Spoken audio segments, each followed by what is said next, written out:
गौर से सुनिए दोस्तों, क्या आपने कभी खुद से यह सवाल किया है कि अगर आपका मन आपका गुलाम बन जाए तो आप क्या नहीं कर सकते? क्या आपने कभी महसूस किया है कि आपकी जिंदगी में सबसे बड़ी लड़ाई बाहर की दुनिया से नहीं, आपके अपने मन से है? सुबह उठने का मन नहीं करता, कुछ नया सीखने का मन नहीं करता, बुरी आदतें छोड़ने का मन नहीं करता, गुस्सा आ जाता है, मन भटक जाता है, काम का मन नहीं करता, और फिर दिन के अंत में पछतावा होता है कि आज भी खुद से हार गया। कभी सोचा है कि ऐसा क्यों होता है? इस वीडियो में हम उसी गहराई तक उतरेंगे जहां से ये सारा खेल शुरू होता है, आपके मन से।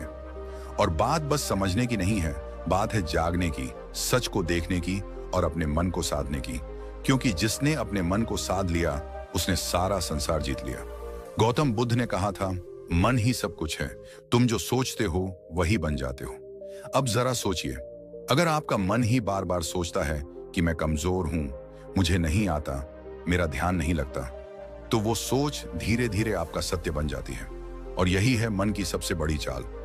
वो आपकी बनाई हुई आदतों, भावनाओं और यादों का गुलाम बन जाता है और आपको गुलाम बना देता है। मन एक बंदर की तरह है जो हर पल उछलता है, कभी भविष्य की चिंता में तो कभी अतीत के पछतावे में। आपके साथ भी होता है ना? आप कुछ करने बैठते हैं और अचानक मन कोई पुरानी बात याद दिला देता है, कोई दुख, कोई गलती, कोई डर, और फिर आप वहीं अटक जाते हैं, कुछ करते ही नहीं। आपका शरीर वहीं बैठा होता है, पर मन कहाँ होता है कोई नहीं जानता। अब जरा सोचिए, ये वही मन है जो आपको महान बना सकता है अगर आप इसे समझ लें, इसे दिशा दे दें। क्योंकि मन खुद नहीं जानता कि क्या अच्छा है, क्या बुरा है। वो तो बस जिस चीज को आप बार बार दोहराते हो उसी को सच मान लेता है। अगर आप हर रोज खुद से कहते हो, मैं कुछ नहीं कर सकता, मेरा मन नहीं लगता, मेरी किस्मत खराब है, तो मन वही दोहराएगा, वही परोसता रहेगा और आप उसी में डूबते जाओगे। पर अब वक्त आ गया है कि आप इस मन को पहचानो, इसका व्यवहार समझो, इसकी चालाकी पकड़ो और इसे खुद के अधीन करो। मनोविज्ञान कहता है कि हमारे 95% निर्णय हमारे अवचेतन मन से लिए जाते हैं। यानी हम जो सोचते हैं, जो महसूस करते हैं, उसका बड़ा हिस्सा हमें पता भी नहीं चलता और फिर भी वही हमारे जीवन की दिशा तय करता है। यानी अगर आपने अपने मन को सही प्रशिक्षण नहीं दिया तो वो बिना आपकी मर्जी के आपको वहां ले जाएगा जहां आप कभी नहीं जाना चाहते थे। अब एक बात ध्यान से समझो, अगर आपका मन ही नियंत्रण में नहीं है तो दुनिया का कोई लक्ष्य, कोई रिश्ता, कोई सफलता आपको संतोष नहीं दे सकती। क्योंकि उस सब को जीने के लिए सबसे पहले जिस चीज की जरूरत है वो है मन की स्थिरता। आधुनिक विज्ञान भी यही कहता है, दिमाग की वायरिंग और फायरिंग, यानी आप जैसे सोचते हो वैसे ही आप बनने लगते हो। हर बार जब आप नकारात्मक सोचते हो, आपका दिमाग उसी सोच की आदत डाल लेता है और यही आपकी आइडेंटिटी बन जाती है। अब जरा रुकिए और सोचिए, क्या आप वाकई अपने मन के मालिक हैं या फिर आपका मन ही आपको चला रहा है? यही है वो सवाल जो इस वीडियो की शुरुआत है। क्योंकि जब तक आप इस सवाल का जवाब खुद नहीं ढूंढोगे, तब तक कोई बाहरी ज्ञान, कोई मोटिवेशन, कोई तरीका काम नहीं करेगा। इस वीडियो में हम आपके सामने वो रहस्य खोलने वाले हैं जिसके बाद आप जानोगे कि मन को जीतना क्या होता है और कैसे हर आम इंसान अपने मन की शक्ति को जागृत कर सकता है। और याद रखिए, मन को जीतना कोई एक दिन का काम नहीं है, ये एक अभ्यास है, एक यात्रा है, एक युद्ध है जो हर दिन लड़ा जाता है। लेकिन अगर आप इस युद्ध को समझ लें तो जीत पक्की है। अब हम उस बिंदु पर पहुंच चुके हैं जहां से असली सफर शुरू होगा। इस सफर में हम जानेंगे मन को कंट्रोल करने की 5 सबसे शक्तिशाली विधियां, जो न केवल आपके विचारों को बदलेंगी बल्कि आपके जीवन की दिशा ही मोड़ सकती हैं। तो बने रहिए इस वीडियो के साथ, क्योंकि अब जो आएगा वो सिर्फ जानकारी नहीं, जागृति है। पहली विधि, सकारात्मक आत्मवार्ता, पॉजिटिव सेल्फ टॉक। क्या आपने कभी अपने आप से कहा है, मुझसे नहीं होगा? स्विंगल, मैं हमेशा गलती करता हूं। जेरेनियम, मेरे बस की बात नहीं है। अगर हां, तो आज इस वीडियो को पूरा देखना आपके जीवन की दिशा को बदल सकता है।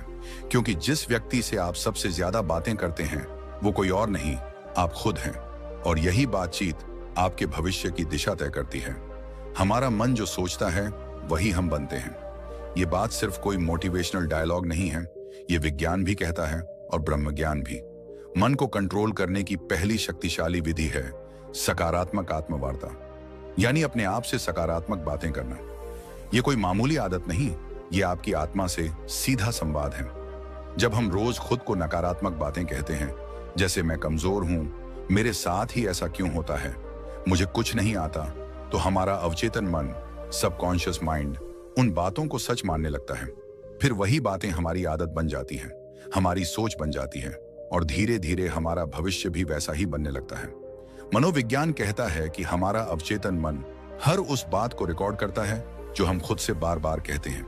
इसलिए अगर आप खुद से बार बार बोलते हैं मैं हार जाऊंगा, तो आपकी सोच हारने वाली बन जाएगी। और अगर आप खुद से रोज बोलें मैं कर सकता हूं, मैं सीख सकता हूं, मुझे खुद पर विश्वास है, तो आपका दिमाग उसी दिशा में काम करने लगेगा, सफलता की दिशा में। इस आत्मवार्ता का असर केवल आपके आत्मविश्वास पर ही नहीं पड़ता, बल्कि ये आपके शरीर की ऊर्जा, आपके फैसले और आपकी दृष्टि तक को प्रभावित करता है। गौतम बुद्ध ने कहा था, मन ही सब कुछ है, जैसा तुम सोचते हो वैसे ही बन जाते हो। उनकी ये बात आज के विज्ञान से भी मेल खाती है। पॉजिटिव सेल्फ टॉक हमारे न्यूरॉन्स को नए रास्ते बनाने पर मजबूर करती है। यानी जब आप बार बार खुद से अच्छा बोलते हैं तो आपका दिमाग नई संभावनाओं के लिए खुलने लगता है। अब सवाल उठता है, यह सकारात्मक आत्मवार्ता करनी कैसे है? सबसे पहले, हर सुबह उठते ही अपने आप से एक बात जरूर कहिए, मैं आज पहले से बेहतर हूं और हर दिन आगे बढ़ रहा हूं। ये छोटे छोटे वाक्य आपके दिन की दिशा तय करते हैं। दूसरा, जब भी कोई काम मुश्किल लगे तो खुद से ये मत कहो कि मुझसे नहीं होगा, बल्कि कहो ये चुनौती है और मैं इसे सीखने का मौका मानता हूं। इस सोच से आपका डर छंटने लगता है। तीसरा, अगर आप किसी गलती को लेकर खुद को कोसते हो तो उसी समय खुद से कहो, मैं सीखने वाला हूं, गलती मेरी पहचान नहीं है। ये आत्म स्वीकृति आपके मन को बोझ से मुक्त करती है। दुनिया में कोई भी सफलता तब तक नहीं आती जब तक आप खुद पर विश्वास करना नहीं सीखते, और यह विश्वास तब पैदा होता है जब आप खुद से बात करना शुरू करते हैं, सकारात्मक ढंग से। अब यहां एक बात और समझना बेहद जरूरी है। सकारात्मक आत्मवार्ता का मतलब ये नहीं कि आप हर हाल में खुद से झूठ बोलें, बल्कि इसका अर्थ है अपने अंदर की सच्चाई को देखना, समझना और उसे उन्नत दिशा में मोड़ना। अगर आप किसी कमजोरी को पहचानते हैं तो खुद से कहिए, हाँ ये मेरी कमी है, लेकिन मैं इसे सुधार सकता हूं। बस यही सोच आपको हर दिन एक नए स्तर पर ले जाएगी। इस आदत को अपनाने के लिए आप एक छोटा सा अभ्यास कर सकते हैं। रोज रात को सोने से पहले अपने आप से 3 सकारात्मक बातें बोलिए, जैसे आज मैंने खुद पर काम किया, मैं आगे बढ़ रहा हूं, मुझे खुद से प्यार है। ये बातें छोटी लगती हैं, लेकिन यही छोटी बातें आपके अंदर की जंग को जीतने में मदद करती हैं। बुद्ध कहते हैं, खुशी हमारे अपने विचारों पर निर्भर करती है। तो अगर आपके विचार आपके खुद के बारे में नकारात्मक होंगे तो आपके जीवन का हर कोना दुखी लगेगा। लेकिन अगर आप अपने अंदर सकारात्मक ऊर्जा भरते हो तो मुश्किलें भी साधारण लगने लगती हैं। अब ध्यान दीजिए, यह तो सिर्फ पहली विधि थी, मन को नियंत्रित करने की शुरुआत। इस यात्रा में आगे और भी गहराई है, और अब हम प्रवेश करेंगे दूसरी विधि में, जो आपके मन को स्थिरता और गहराई प्रदान करेगी, ताकि आप न केवल सोचें सकारात्मक, बल्कि महसूस करें आत्मिक शक्ति। दूसरी विधि, लक्ष्य निर्धारण, गोल सेटिंग। क्या आपने कभी सोचा है कि मन भटकता क्यों है? क्यों हम अक्सर एक काम शुरू तो करते हैं लेकिन बीच में ही छोड़ देते हैं? क्यों हमारा मन कभी अतीत की यादों में उलझा रहता है तो कभी भविष्य की चिंता में खोया रहता है? इसके पीछे एक गहरी वजह है, अस्पष्टता। मन को दिशा तब मिलती है जब उसे पता हो कि उसे जाना कहां है, और जब यह दिशा नहीं होती तो मन बिल्कुल उस घोड़े की तरह होता है जो खुली जमीन में बेतहाशा दौड़ रहा हो, बिना किसी मंजिल के। इसलिए मन को नियंत्रित करने की दूसरी शक्तिशाली विधि है लक्ष्य निर्धारण। जी हां, स्पष्ट, यथार्थवादी और प्रेरणादायक लक्ष्य। जिस इंसान ने अपने जीवन का उद्देश्य तय कर लिया, उसका मन खुद ब खुद अनुशासित हो जाता है। गौतम बुद्ध ने एक बार कहा था, यदि कोई व्यक्ति एक बाण को निशाने पर चलाता है तो पहले वह जानता है कि निशाना कहां है। उसी प्रकार जीवन को सही दिशा में ले जाने के लिए मनुष्य को पहले अपने लक्ष्य को जानना चाहिए। यह बात सिर्फ बौद्ध दर्शन में नहीं, बल्कि आधुनिक मनोविज्ञान में भी साफ साफ कही जाती है। मनोवैज्ञानिक कहते हैं कि जब आप स्पष्ट लक्ष्य बनाते हैं तो आपका मस्तिष्क एक केंद्र बिंदु ढूंढ लेता है। यह केंद्र बिंदु दिमाग को एक ही दिशा में सोचने, योजना बनाने और मेहनत करने के लिए प्रेरित करता है। जिस तरह से जीपीएस लोकेशन डाले बिना रास्ता नहीं दिखाता, उसी तरह लक्ष्य के बिना आपका मन आपको कहीं नहीं ले जाएगा, या फिर किसी ऐसी जगह पहुंचा देगा जहां आप कभी जाना ही नहीं चाहते थे। यहां पर एक महत्वपूर्ण तथ्य आता है, रेटिकुलर एक्टिवेटिंग सिस्टम RIS, ये हमारे मस्तिष्क का एक खास सिस्टम होता है जो हमें सिर्फ उन्हीं चीजों पर ध्यान देने देता है जो हमारे लक्ष्य से जुड़ी होती हैं। उदाहरण के लिए, अगर आप सोचते हैं कि मुझे एक लेखक बनना है, तो अचानक आपको किताबें, लेखन से जुड़ी जानकारी और अवसर खुद ही दिखने लगते हैं। ये कोई जादू नहीं है, ये आपका लक्ष्य और दिमाग का आपसी तालमेल है। अब सवाल ये है, लक्ष्य कैसा होना चाहिए? कई बार लोग बहुत बड़े बड़े लक्ष्य बना लेते हैं, लेकिन वो इतने धुंधले और अनियोजित होते हैं कि दिमाग उन्हें समझ ही नहीं पाता। इसलिए पहला कदम है अपने लक्ष्य को स्पष्ट और यथार्थवादी बनाना। उदाहरण के लिए, अगर आप कहते हैं मुझे सफल बनना है, तो यह बहुत ही धुंधला लक्ष्य है। लेकिन अगर आप कहते हैं मुझे अगले 6 महीनों में एक किताब लिखनी है, या मुझे 1 साल में एक छोटा बिजनेस शुरू करना है, तो आपका दिमाग उस लक्ष्य को पकड़ पाता है। यहां एक और बात समझना जरूरी है, लक्ष्य केवल मस्तिष्क को दिशा ही नहीं देता, बल्कि भावनात्मक ऊर्जा भी प्रदान करता है। जब हम एक लक्ष्य बनाते हैं और उसे पाने की कल्पना करते हैं, तो हमारे दिमाग में डोपामिन नामक रसायन रिलीज होता है। यह रसायन हमें खुशी, प्रेरणा और एक सकारात्मक ऊर्जा देता है। यानी लक्ष्य केवल मन को रोकता नहीं, बल्कि उसे चलने की सही प्रेरणा भी देता है। अब एक और सवाल उठता है, क्या एक लक्ष्य ही काफी है? तो इसका उत्तर है नहीं। लक्ष्य का विभाजन होना चाहिए, दीर्घकालिक लॉन्ग टर्म, मध्यकालिक मिड टर्म और लघुकालिक शॉर्ट टर्म। क्योंकि जब हम एक बहुत दूर का लक्ष्य बनाते हैं और उसके बीच कोई पड़ाव नहीं रखते, तो हमारा मन थक जाता है और कहता है अभी तो बहुत दूर है, फिर कभी शुरू करेंगे। इसलिए छोटे छोटे पड़ाव होना जरूरी है, ताकि मन को हर पड़ाव पर एक संतुष्टि और प्रगति की भावना मिलती रहे। आप जब एक लक्ष्य तय करते हैं और उस पर काम करना शुरू करते हैं, तो आपका मन विकर्षणों को खुद ही ठुकराने लगता है। जैसे ही आपका ध्यान भटकता है, दिमाग आपको याद दिलाता है हमारा लक्ष्य अभी अधूरा है, और यहीं से शुरू होता है मन पर नियंत्रण। अब सोचिए, एक मन जिसने खुद को एक दिशा में बांध लिया है, वो कितनी शक्ति उत्पन्न कर सकता है। आपने देखा होगा, जब आप किसी जरूरी काम में पूरे मन से लगे होते हैं, तो आपको भूख, प्यास, थकावट कुछ भी महसूस नहीं होता। क्यों? क्योंकि लक्ष्य ने आपके मन को पूर्ण रूप से फोकस्ड कर दिया है। यही शक्ति अगर हर दिन की आदत बन जाए, तो आपका जीवन वो रूप ले सकता है जिसकी कल्पना आपने कभी सिर्फ सपनों में की थी। आज के समय में सबसे बड़ी बीमारी क्या है? ओवर थिंकिंग, एंग्जाइटी, डिस्ट्रैक्शन, और इन सब का इलाज है लक्ष्य। लक्ष्य तय कर लीजिए और फिर देखिए आपका मन कैसे स्वतः अनुशासित होने लगता है। वो हर चीज जो आपका समय बर्बाद कर रही है, वो बेकार लगने लगेगी। मन बार बार आपको खींचकर आपके लक्ष्य की तरफ ले जाएगा। ये कोई चमत्कार नहीं, ये मन की दिशा बदलने की तकनीक है। अब जरा ये विचार कीजिए, अगर एक छोटा सा चुंबक लोहे की सुई को खींच सकता है, तो एक स्पष्ट और सशक्त लक्ष्य आपके मन को कितना खींच सकता है? मन जो अभी तक इधर उधर भागता फिर रहा था, वह धीरे धीरे उस चुंबक यानी लक्ष्य की ओर आकर्षित होने लगेगा। गौतम बुद्ध ने कहा था, मन अत्यंत चंचल है, लेकिन यदि उसे साध लिया जाए, तो वह आपके सबसे बड़े शत्रु को भी मित्र बना सकता है। इस साधना का पहला चरण था आत्मवार्ता और दूसरा लक्ष्य निर्धारण। ये दोनों विधियां मिलकर आपके मन को भीतर से पुनः प्रशिक्षित करती हैं। ये उसे एक नए रास्ते पर चलाना सिखाती हैं, जहां दिशा है, उत्साह है और स्पष्टता है। तो अगर आप चाहते हैं कि आपका मन आपकी बात माने, तो सबसे पहले आप उसे बताइए कि कहां जाना है। फिर देखिए कैसे वो रास्ता खुद बनाने लगता है। और यही से शुरू होती है वास्तविक आत्मशक्ति की यात्रा। दोस्तों, क्या आप जानते हैं कि हमारा मन सबसे अधिक बेचैन तब होता है जब हमारे पास समय की कोई योजना नहीं होती, जब हम हर काम को टालते जाते हैं, जब दिन रात सिर्फ भाग दौड़ बनकर रह जाते हैं, लेकिन फिर भी मन शांति को नहीं छू पाता। तब असल में दिक्कत समय की नहीं होती, बल्कि उस समय के प्रबंधन की होती है। और यहीं से शुरू होती है मन को काबू में रखने की तीसरी शक्तिशाली विधि, समय प्रबंधन। आज हम जिस दुनिया में जी रहे हैं, वहां व्यस्त रहना एक ट्रेंड बन गया है, लेकिन व्यस्त होना और व्यस्तता का प्रबंधन कर पाना, ये दोनों एक जैसी चीजें नहीं हैं।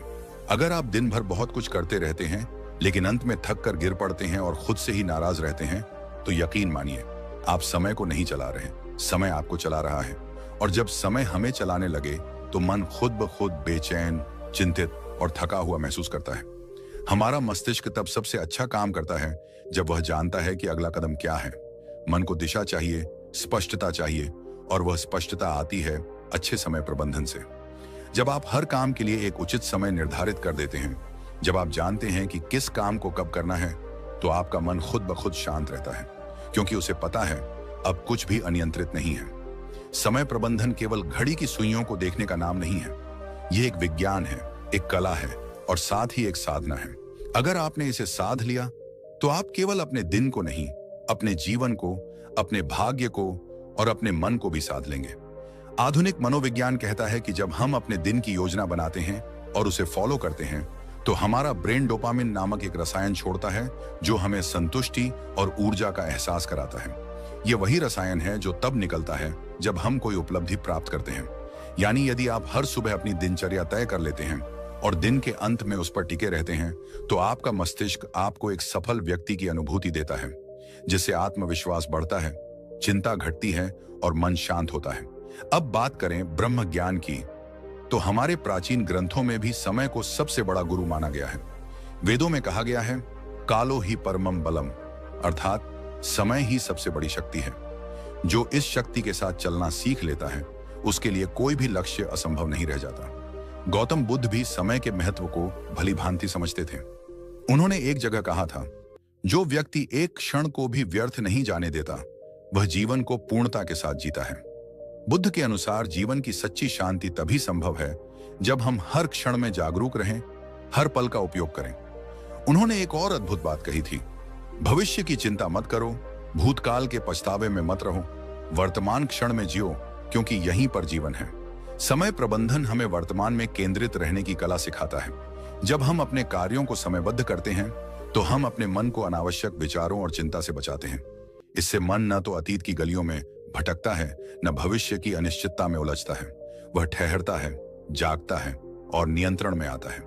आधुनिक समय में अगर कोई व्यक्ति कहता है, मेरे पास समय नहीं है, तो असल में वह कह रहा है, मेरे पास प्राथमिकता तय करने की कला नहीं है।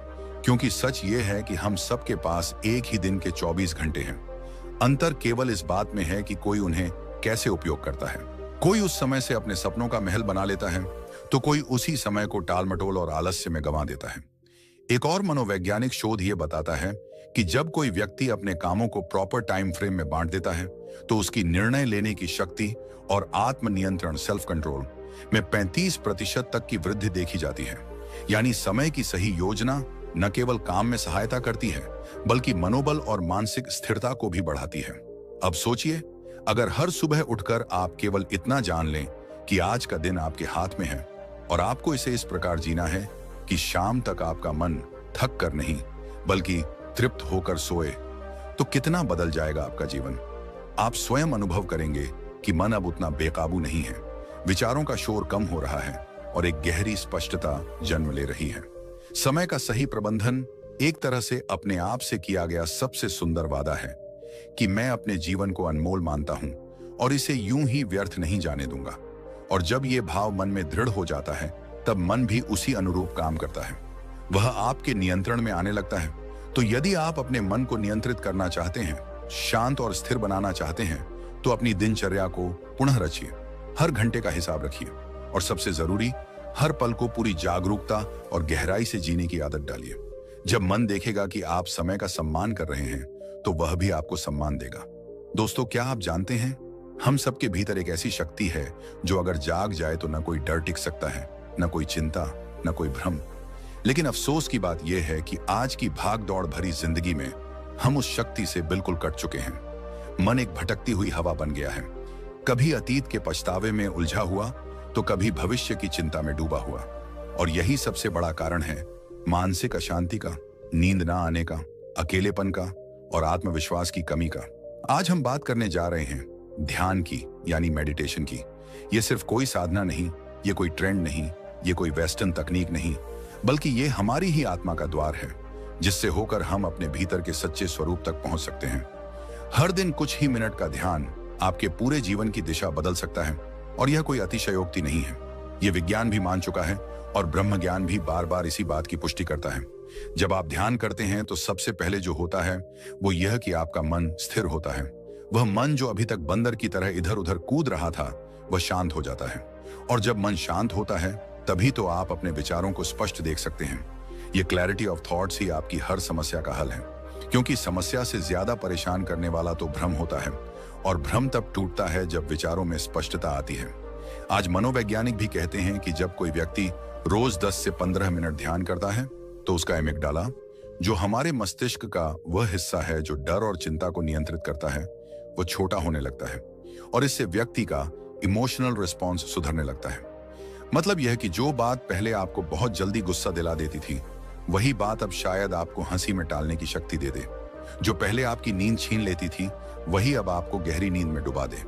ध्यान कोई दिखावा नहीं है, ये एक आंतरिक प्रक्रिया है, और यह तभी फल देती है जब आप इसे श्रद्धा और नियमितता से करते हैं। जैसे शरीर के लिए व्यायाम जरूरी है, वैसे ही मन के लिए ध्यान एक आवश्यकता है। ये कोई विकल्प नहीं, बल्कि मानसिक स्वच्छता का मूल आधार है। अब जरा एक पल रुकिए और अपने भीतर झांकिए, बिना किसी आवाज के, बिना किसी शब्द के, बस खुद के साथ कुछ पल बिताने की कोशिश कीजिए। क्या आप जानते हैं कि जब आप गहराई से ध्यान में जाते हैं तो आप न सिर्फ अपने विचारों को समझने लगते हैं, बल्कि आप यह भी महसूस करने लगते हैं कि आप वो विचार नहीं हैं। आप तो वो देखने वाला है जो हर विचार को आते जाते देख रहा है। गौतम बुद्ध ने ध्यान को जीवन का मूल बताया। उन्होंने कहा, ध्यान ही एकमात्र रास्ता है जिससे तुम अपने भीतर की आग को बुझा सकते हो। उन्होंने वर्षों तक मौन साधना की, अपने विचारों को परखा, और उसी गहराई से उन्होंने संसार को बताया कि मनुष्य का दुख किसी बाहरी कारण से नहीं होता, बल्कि उसके मन की अस्थिरता ही उसका सबसे बड़ा शत्रु है, और इस शत्रु को हराने का एकमात्र रास्ता ध्यान है। बुद्ध के अनुसार ध्यान तुम्हें साक्षी बनाता है, और जब तुम साक्षी हो जाते हो, तब तुम अपने डर को भी, अपने क्रोध को भी, अपनी व्यथा को भी बाहर से देख सकते हो। और यही दूरी ही तो है मुक्ति की शुरुआत। आज जितना समय हम बाहरी चीजों पर खर्च कर देते हैं, मोबाइल स्क्रोलिंग, टीवी देखना या बेवजह की बातचीत, अगर उसी में से हम सिर्फ 15 मिनट अपने लिए, अपने मन के लिए दे दें, तो सोचिए हमारा जीवन कितना बदल सकता है। ध्यान करने के लिए किसी विशेष स्थान या किसी विशेष पद्धति की आवश्यकता नहीं, बस शांति हो, एक कोना हो, और हो थोड़ी सी इच्छा खुद को समझने की, खुद से मिलने की।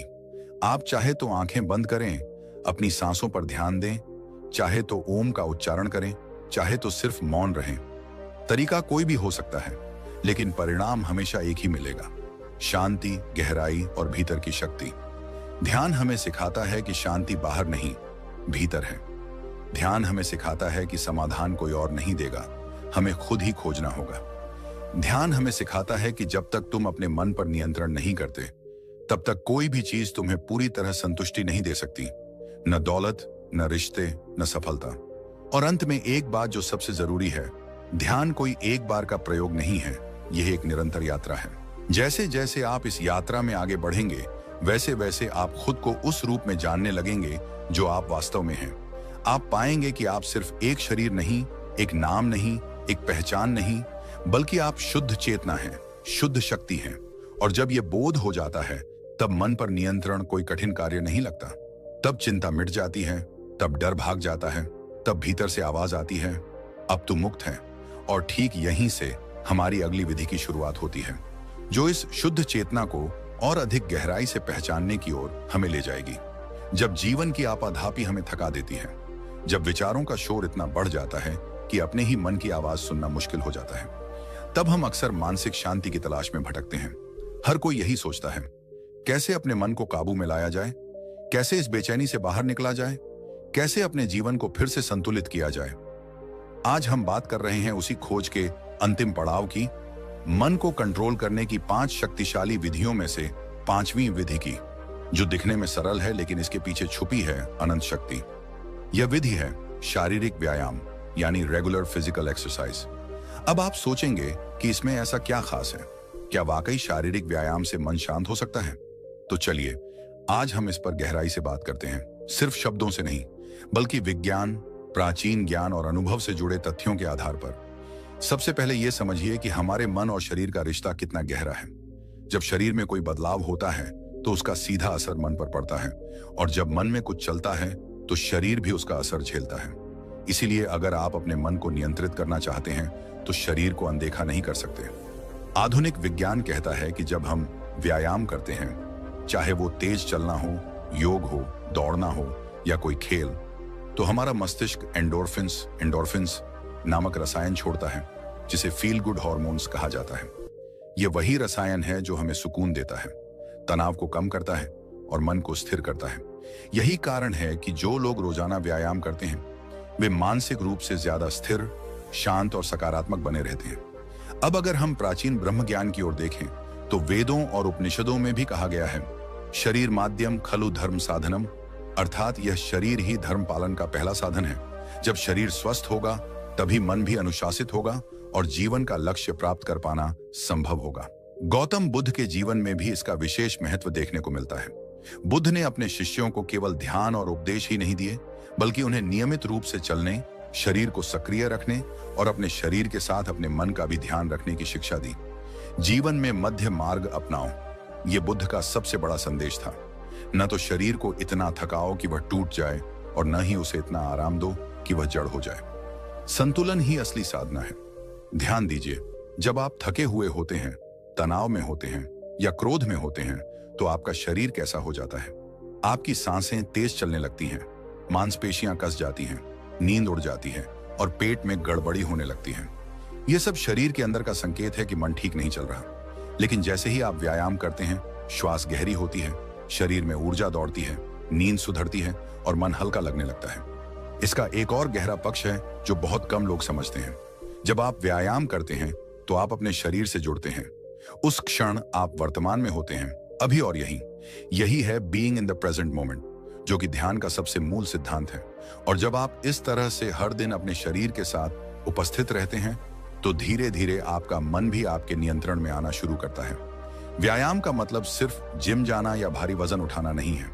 यह तो आपकी दिनचर्या का एक हिस्सा बन सकता है, जैसे सुबह की सैर, सूर्य नमस्कार, प्राचीन योगासनों का अभ्यास या यहाँ तक कि खेतों में काम करना भी एक तरह का व्यायाम है। सवाल यह नहीं है कि आप क्या करते हैं, सवाल यह है कि आप कितनी नियमितता से करते हैं और कितनी श्रद्धा से करते हैं।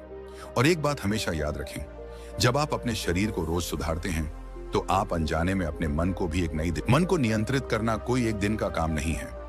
ये एक यात्रा है, आत्मज्ञान की, अनुशासन की और अपने भीतर की शक्ति को पहचानने की। जब आप अपने मन को समझना शुरू करते हैं, उसे दिशा देना सीखते हैं, तो आप खुद महसूस करेंगे कि जीवन में कितनी शांति, स्पष्टता और ऊर्जा आ गई है। आज से ही छोटी शुरुआत करें, ध्यान करें, अपनी सांसों पर ध्यान दें, अपने विचारों को देखें और हर दिन खुद से जुड़ने का प्रयास करें।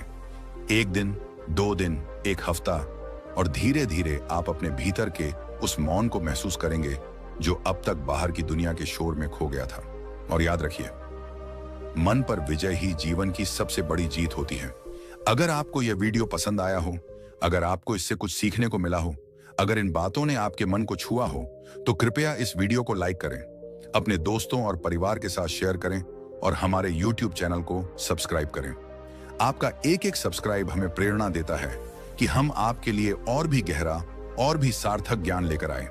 हमारा उद्देश्य सिर्फ वीडियो बनाना नहीं, बल्कि आपके जीवन में एक सकारात्मक बदलाव लाना है। तो जुड़िए हमारे साथ इस आत्मविकास की यात्रा में, क्योंकि आने वाले वीडियो में हम बात करेंगे एक ऐसे विषय पर जो आपके जीवन के हर कोने को रोशन कर सकता है। धन्यवाद। शांत रहिए, जागरूक रहिए और अपने भीतर की शक्ति को पहचानते रहिए।